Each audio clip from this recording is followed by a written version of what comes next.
এই ছবিটা বাঘিনী আমার কম্পিউটারে দেখতে পায়, আর তারপরেই যা হলো সেটা দেখুন।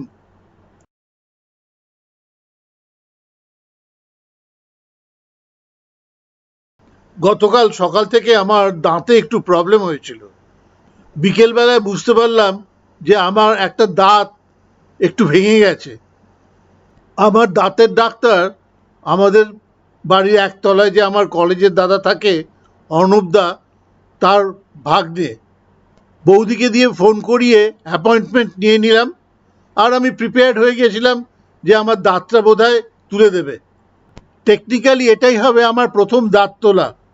এর আগে আমি অবশ্য দুটো আক্কেল দাঁত তুলেছি, তবে সেটা বিয়ের কয়েক বছর পরে। ওটা খুবই স্বাভাবিক, ওটাকে ঠিক দাঁত তোলা বলে না। আর একটা দাঁত তুলেছিলাম, সেই দাঁতটা নড়ছিল, তা আমি এই ডাক্তারবাবুর কাছেই গেছিলাম। উনি দেখে বললেন, আরে এটা তো আপনার দুধের দাঁত। আমি বললাম, আপনি কি করে বুঝলেন?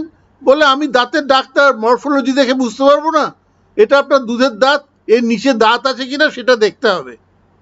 দাঁতের এক্স রে করে নিয়ে আসুন, ওটা দেখে তারপরে আমি আপনার এই দাঁতটা তুলে দেবো। তা আমি এক্স রে করে নিয়ে এলাম, নিচে কোনো দাঁত নেই। উনি একটা ইঞ্জেকশন দিয়ে ওই দাঁতটা তুলে দিলেন। গতকাল বিকেলে ডাক্তারবাবুর কাছে যাব বলে আমি তৈরি হচ্ছিলাম, আর তখন আমাদের বাড়িতে একটি মেয়ে রান্না করতে আসে। ও এসছিল। ও এসে জিজ্ঞাসা করলো যে, দাদা কোথায় যাচ্ছ? আমি বললাম যে আমার একটা দাঁত ভেঙে গেছে, তাই ডাক্তারবাবুর কাছে যাচ্ছি দেখাতে। ও বললো, ও, বৌদি মেরে দাঁত ভেঙে দিয়েছে? আমি বললাম, চুপ চুপ, তুমি জানলে কি করে? ও বললো, এটা না জানার কি আছে, বৌদি যে এতদিন আপনাকে গিলে খেয়ে ফেলেনি, এই তো আপনার অনেক ভাগ্য। বাঘিনীর বাচ্চা বললো, বাবা তোমার না ডাক্তারের কাছে যাওয়ার দরকার নেই, তুমি মার কাছে যাও, মা আরেকটা মারবে, ওই যে ভাঙা দাঁত সেটা পড়ে যাবে।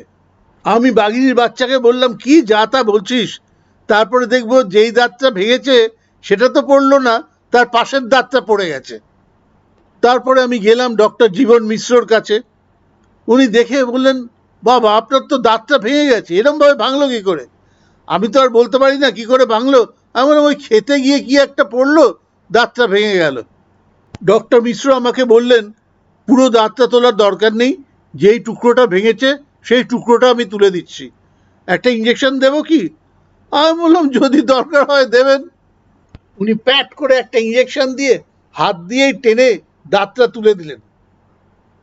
2 ঘন্টা পরে যেমন নর্মাল খাওয়া দাওয়া করা যায় সেরকমই করলাম। আমি অ্যাবসলিউটলি ফাইন, কোনো ব্লিডিংও হয়নি।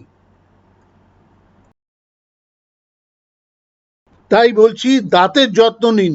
আপনারা আপনাদের বাঘিনীর খুব কাছে যাবেন না।